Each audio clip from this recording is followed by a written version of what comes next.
People often say just be yourself when talking about making a first impression, but I was never really a fan of that advice. I would argue that people are often never really being themselves, and I think that's a good thing. You have to consider what it really means to be yourself. Let's say that there is an array of traits that come to you naturally, and we will define that as being truly yourself.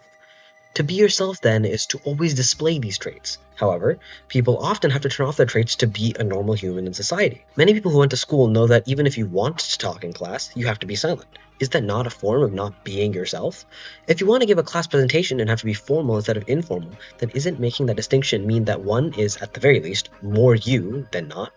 Some would argue that these are both different parts of yourself, but I would say that this is actually more going into your social identity rather than your personality.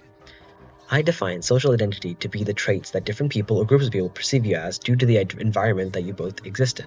In formal settings, you have different social identity than in informal settings, and for many people, in informal settings is where more personalities are on. However, even in many informal settings, you would not display all your traits.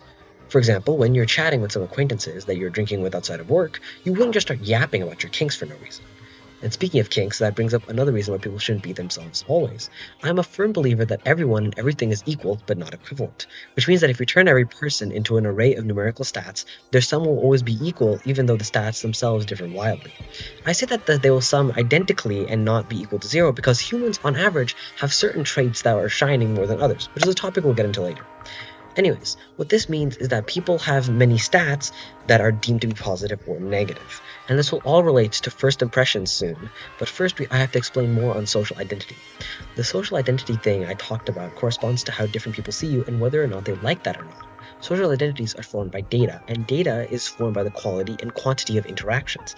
Parasocialism is caused because of the viewer's social identity of their influencer entirely based on a curated set of information that the influencer is showing, which often does not show off an influencer's negative traits and mainly focuses on their positive and neutral traits. Side note, when I'm talking about things being positive, negative, and neutral, I am saying it from an average audience's point of view. If you take those numerical personality arrays I talked about earlier and average them over all humans, you get some average non-zero array. This causes us to have some idea of positive, negative, and neutral traits, even though from person to person, the absolute value of these traits is up to personal preference. All of this sums up to first impressions. If you are truly yourself during a first impression, you will display all of your traits, meaning your positive, negative, and neutral. Now, this may sound like a good idea, as the other person will build a social identity of you, of who you truly are, and then they can decide for themselves whether this is a good social link to strengthen. The big however here is caused by what I said earlier. Social interactions are built off of data. And if the data set is small, the negatives seem really large because that is now a large majority of the data the other person has on you. The difficulty here is that they cannot tell how large that negative is in your personality versus their social identity of you. If some people's social identity of you is so low that they do not want to invest the time and strengthen that social link, then that is a social link that cannot be developed. Going back to parasocialism, an influencer cannot control what their first impression is for a new viewer, and so every impression they make could be the first. Whether it's a clip shared online, a tweet, a short, a stream, or a video, anything could be a first impression. So oftentimes, influencers don't show negative traits, as while for some viewers with more social data, they may be okay with it, for others with less data, it might actually kill that social link dead in the water, which is bad for revenue and bad for publicity. This is actually why cancel culture is a really big thing. When influencers only show their positive traits, everyone's digging for those negative traits, and when they will display them to audiences who do not know the influencer at all, and thus give all of their negative traits in possibly the worst first impression possible. This is often why, after an influencer gets cancelled, they can often continue doing their normal content after a few months, unless they did something that's actually provably illegal.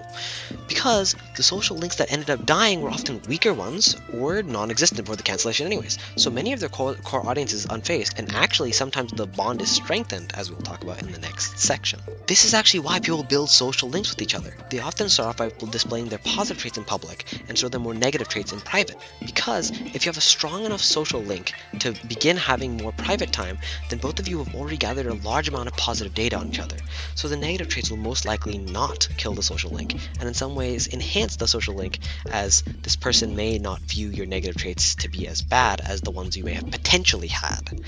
This is again relating to how traits are viewed differently from person to person, but yet everyone is equal but not equivalent. Both of you know that the other person has negative traits, but they don't know which ones.